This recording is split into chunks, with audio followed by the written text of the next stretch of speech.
కూలీ సినిమా చూసాక తెలుగు ఆడియన్స్ అందరికీ ఒక డౌట్ వచ్చింది, ఎందుకు మన దగ్గర ఇలాంటి మల్టీ స్టారర్స్ రావు అని. అఫ్ కోర్స్ ఈ మధ్య కాస్త బెటరే కానీ అసలు స్టార్స్ సినిమాలో ఇలాంటి కాంబినేషన్ సెట్ చేయడం అంటే డైరెక్టర్స్ చాలా కష్టపడాల్సి వస్తుంది. అయితే కాలీవుడ్ లో మాత్రం ఇలా వెరైటీ కాంబినేషన్స్ కుదురుతున్నాయి.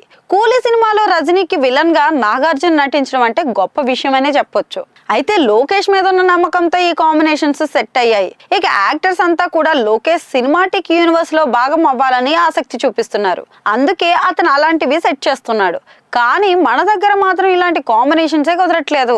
అయితే అడపదడప మన వాళ్ళు కూడా అలాంటి అటెంప్ట్ చేస్తే బాగుంటుందని అనుకుంటున్నారు. చిరంజీవి అనిల్ రావుపూడి కాంబినేషన్ లో వస్తున్న సినిమాలో వెంకటేష్ కూడా నటిస్తున్నాడన్న టాక్ అయితే ఉంది. వెంకీ క్యామియో సినిమాలో సర్ప్రైజ్ చేస్తుందట. అదొక్కటి ఓకే గానీ మన సీనియర్ స్టార్స్ చిరంజీవి, బాలకృష్ణ, నాగార్జున, వెంకటేష్ ఎందుకు మల్టీ స్టారర్స్ ట్రై చేయట్లేదు అన్న పాయింటే డిస్కషన్ లోకి వస్తుంది. చిరు, బాలయ్య, నాగు, వెంకీ ఎవరికి వారికి సెపరేట్ మార్క్ అయితే ఉంటుంది. దశాబ్దాలుగా వాళ్ళు ఫ్యాన్స్ అయితే అలరిస్తున్నారు. ఈ కాంబినేషన్ మల్టీ స్టారర్ పడితే బాక్స్ ఆఫీస్ షేక్ చేయడం కాదు, ఇండియన్ బాక్స్ ఆఫీస్ పై సరికొత్త వసూలు లెక్కలు కూడా సెట్ చేయొచ్చు.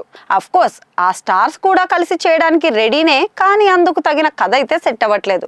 అందుకే వారు కూడా సైలెంట్ గా ఉంటున్నారు. నాగార్జున ఎప్పుడు కూడా మల్టీ స్టారర్ కు రెడీ అనే అంటారు.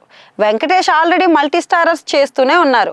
ఇక చిరంజీవి, బాలకృష్ణ కూడా కథ డిమాండ్ చేస్తే వాళ్ళు కూడా ఓకే అనేస్తారు. తప్పకుండా త్వరలోనే ఒక మెగా మల్టీ స్టారర్ అనేది జరిగే ఛాన్సే ఉందనిపిస్తోంది. మరి అది ఎవరు, ఎప్పుడు, ఎలా మొదలు పెడతారన్నదే చూడాలి. కూలీ లాంటి కథలు మన దగ్గరకు వస్తాయి, కానీ అవి వచ్చినప్పుడు మన స్టార్స్ వాటిని రెగ్యులర్ సినిమాల్లా కాకుండా ఫ్యాన్ ఫీస్ట్ మూవీగా కాంబినేషన్ కుదిరేలా చేస్తే మాత్రం అద్భుతాలు చేసే ఛాన్స్ అయితే ఉంటుంది.